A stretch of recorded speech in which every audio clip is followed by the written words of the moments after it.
আমরা সবাই জানি হত্যাকারীকে। হত্যাকারী চিহ্নিত।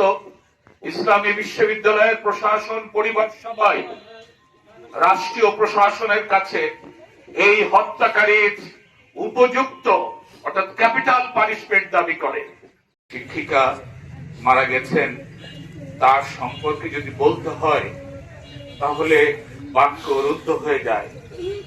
আমি বারবার কালকে সাংবাদিকরা আমাকে প্রশ্ন করছিল, তখন এই আসমা সাদিয়া রুনা এমন একজন শিক্ষিকা, আমি ভাইস চ্যান্সেলর হওয়ার পরের থেকে আমার সাথে আমার প্রভাইস চ্যান্সেলর আছেন, তার মতো বিনয়ী মানুষ আমি আমার চোখে খুব কম দেখেছি। কালকে যখন ঘটনাটা ঘটে আমি দ্রুত খবর পেয়ে জায়গায় যে আমি স্তম্ভিত, যে আমি আর কিছুই বলতে পারছিলাম না। এরকম মর্মন্তুদ ঘটনা আমার জীবনে আমি কোন শিক্ষা প্রতিষ্ঠানে দেখিনি। ইসলামী বিশ্ববিদ্যালয়ের প্রশাসন, সকল শিক্ষক, ছাত্র সমাজ আজকে শোকাভিভূত। আমরা তার শোক, আল্লাহ তার পরিবার যে শোকাভিভূত, আল্লাহর কাছে কামনা করব তার পরিবারকে যেন এর শোক পর তৌফিক দান করেন।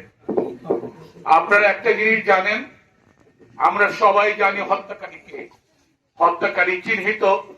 ইসলামী বিশ্ববিদ্যালয়ের প্রশাসন, পরিবার সবাই রাষ্ট্রীয় প্রশাসনের কাছে এই হত্যাকারীর উপযুক্ত অর্থাৎ ক্যাপিটাল পানিশমেন্ট দাবি করে।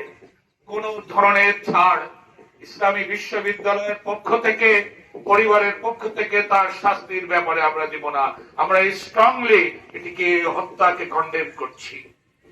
আমরা যে অবস্থায় রুনা মারা গেছেন, নির্যাতিত হয়েছে, নির্মম ভাবে হত্যা করা হয়েছে, আল্লাহর কাছে কামনা করব আল্লাহ রাব্বুল ইজ্জত এই পবিত্র মাহে রমজানে তার মৃত্যুকে, অনাকাঙ্ক্ষিত নিহত হওয়াকে যেন শাহাদাতের পূর্ণ মর্যাদা দান করেন।